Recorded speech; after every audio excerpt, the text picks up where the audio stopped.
In dysfunctional families, most family members are afraid of having deep and vulnerable conversations about their true feelings. कोई भी deep में नहीं जाता है, communication सिर्फ सरफेस लेवल पे ही रहती है। क्या खाया, तबीयत कैसी है, कब उठे, मौसम कैसा है वहाँ पे, कब सोए थे, एटसेट्रा एटसेट्रा। एंड ये कितनी सैड बात है, क्योंकि इससे कोई भी डीप कनेक्शन नहीं बन पाता है between the family members. And अगर ऐसे घर में कोई इमोशनली सेंसिटिव बच्चा है, then they struggle even more because they want more from a relationship. Emotionally sensitive लोगों को ऐसे सरफेस लेवल पे फेक रह के, प्रिटेंड करके, ऊपर ऊपर से दिखावा करके ये सब करना नहीं आता। ऐसे लोग या ऐसे बच्चे कनेक्शन चाहते हैं, ऑनेस्टी चाहते हैं, they want vulnerability, that be honest, tell me the truth, don't lie, don't fake, don't pretend.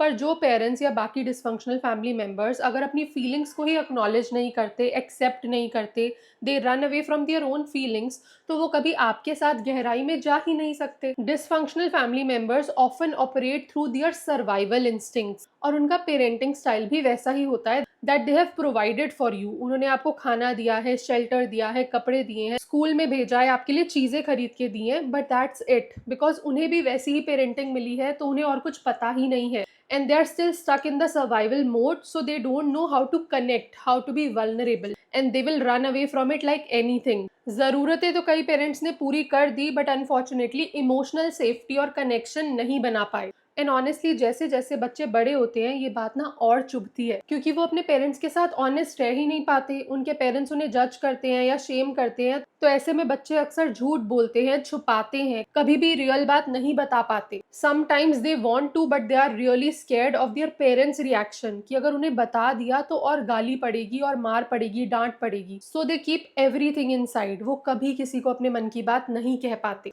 क्योंकि अनफॉर्चुनेटली उनके पेरेंट्स और उनके बीच में कभी वैसा इमोशनल स्ट्रॉन्ग बॉन्ड बन ही नहीं पाया। ऐसी फैमिलीज में सब लोगों के मन में कहीं ना कहीं कई गिले शिकवे होते हैं, कई रिजेंटमेंट्स होती हैं, कई बातें होती हैं जो वो कभी ओपनली कह ही नहीं पाते। सब लोग बस नॉर्मल होने का नाटक करते हैं, ताकि एक फेक सेंस ऑफ नॉर्मेलसी, ताकि एक फेक सेंस ऑफ पीस बना रहे। और जब रियल या टफ बातें करोगे ही नहीं, तो पीस तो बना ही रहेगा, भले वो पीस सिर्फ सरफेस लेवल पे रहता है। दैट्स वाई एक छोटा सा कमेंट या एक छोटी सी बात, एक छोटी सी हरकत भी बहुत ज्यादा चुभती है, क्योंकि अभी तक किसी ने सच बोलना सीखा ही नहीं। Dysfunctional family members are scared of having conflicts, but actual में बातें करके, एक दूसरे को समझने की कोशिश करके, एक दूसरे को बिना शेम किए, जज किए, एक दूसरे को एक्सेप्ट करने की कोशिश करके, that's how relationships get stronger.